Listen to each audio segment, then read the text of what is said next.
جنت کی اس بادشاہی میں آہستہ آہستہ میرے جاننے والے لوگ بھی آتے جا رہے تھے. مختلف مجالس میں ان سے ملاقاتیں ہو رہی تھیں. ان میں میری دعوت پر تبدیل ہو کر اعلیٰ ایمانی اور اخلاقی زندگی اختیار کر لینے والے لوگ بھی تھے، اور خدا کے دین کی نصرت میں میرا ساتھ دینے والے میرے رفقا بھی.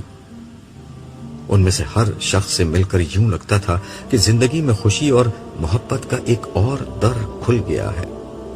تاہم وہ ابھی تک نہیں آئی تھی جس کا مجھے انتظار تھا.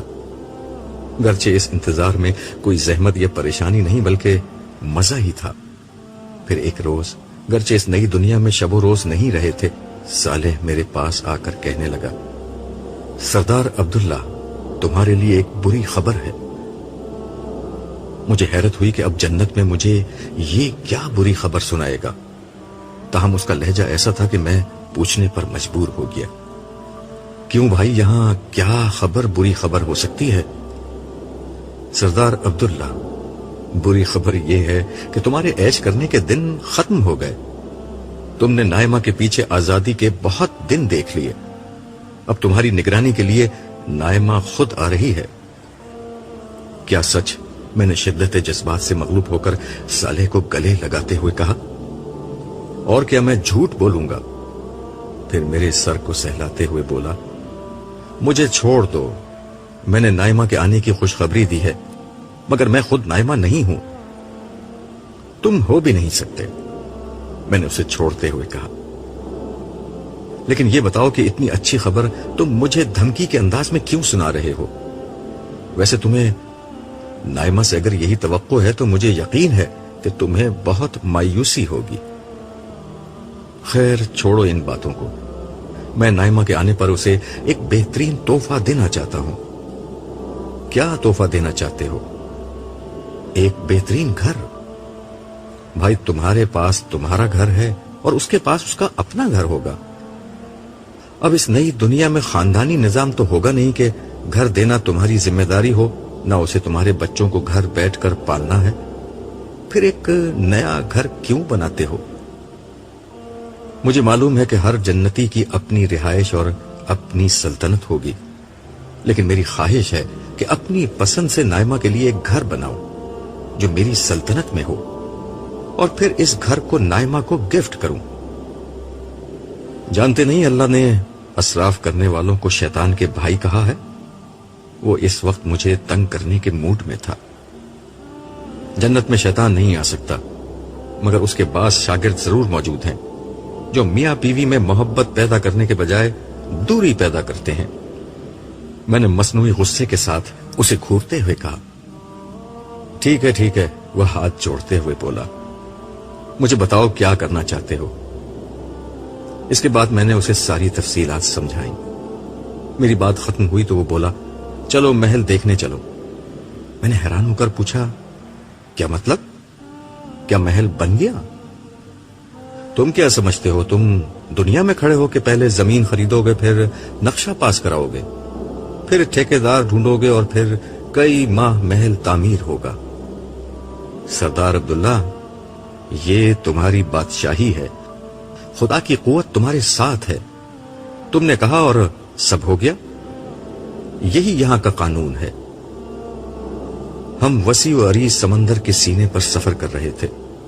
صالح اور میں سمندری جہاز جیسی کسی چیز میں سوار تھے. سفر کا یہ طریقہ صالح کے کہنے پر ہی اختیار کیا گیا تھا. بقول اس کے کہ جنت میں جتنا خوشگوار منزل پر پہنچنا ہوتا ہے، اتنا ہی مزیدار وہاں تک پہنچنے کا راستہ ہوتا ہے. اس کی بات ٹھیک تھی. مجھے دنیا کی زندگی میں سمندری سفر کبھی پسند نہیں آیا تھا، مگر اس سفر کی بات ہی کچھ اور تھی. یہ جہاز ایک تیرتا ہوا محل تھا جس کے عرشے پر ہم دونوں کھڑے تھے. دھیمی ہوا اور خوشگوار موسم میں آگے بڑھتے ہوئے ہم اپنی منزل کے قریب پہنچ رہے تھے. ہماری منزل وہ پہاڑی جزیرہ تھا جسے ایک محل کی شکل میں نائمہ کے لیے تیار کیا گیا تھا. یہ محل بالکل ویسا ہی تھا جیسے میں صالح کو بتا رہا تھا. بیچ سمندر میں ایک بہت بڑا جزیرہ جہاں سر سبز پہاڑ، دریا، ندیاں، آبشاریں، سمندر کے ساتھ چلنے والے پہاڑی راستے،